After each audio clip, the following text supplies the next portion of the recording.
আসসালামু আলাইকুম। আশা করি ছাত্রছাত্রীরা সবাই ভালো আছো।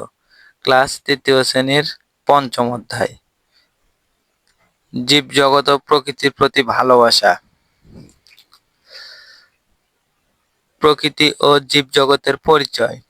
আমাদের চারপাশে যা কিছু আছে তার সবকিছু মিলিয়ে প্রকৃতি। প্রকৃতিতে রয়েছে চন্দ্র, সূর্য, পৃথিবী, সাগর, মহাসাগর, পাহাড়, পর্বত, নদ-নদী, বায়ু, পানি, মাটি ইত্যাদি। প্রকৃতি, পরিবেশ ও জীবজগতের সকল কিছু মহান আল্লাহর সৃষ্টি এবং এসব তারই আদেশে পরিচালিত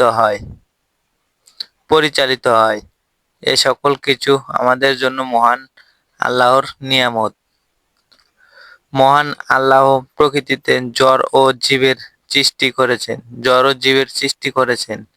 এ জড় জগৎ ও জীব জগৎ পৃথিবী উপাদান। এর কোনোটা আমরা খেয়ে বেঁচে থাকি, আবার কোনোটা আমরা ব্যবহার করি।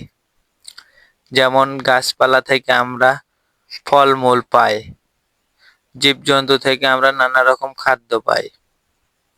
এখানে কিছু চিত্র দেওয়া হয়েছে। চিত্র: প্রকৃতি, পরিবেশ ও জগৎ। এখানে প্রকৃতির সূর্য দেখা যাচ্ছে আর দৃশ্য, আর এখানে গ্রামীণ পরিবেশের কিছু দেখা যাচ্ছে। বেঁচে থাকার জন্য আমরা প্রকৃতি, পরিবেশ ও জীবজগতের ওপর নির্ভরশীল।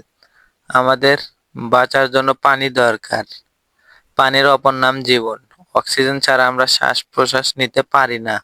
গাছপালা থেকে আমরা অক্সিজেন পাই। এছাড়াও সূর্য আমাদের আলো দেয়। সূর্যের আলো ও তাপ না থাকলে পৃথিবী অন্ধকার ও বরফ হয়ে যেত। আজকে পড়ালাম ৭৩ পৃষ্ঠার। তোমাদের যা যা লাগবে কমেন্ট বক্সে বলে যাবা, ইনশাল্লাহ দেওয়ার চেষ্টা করব।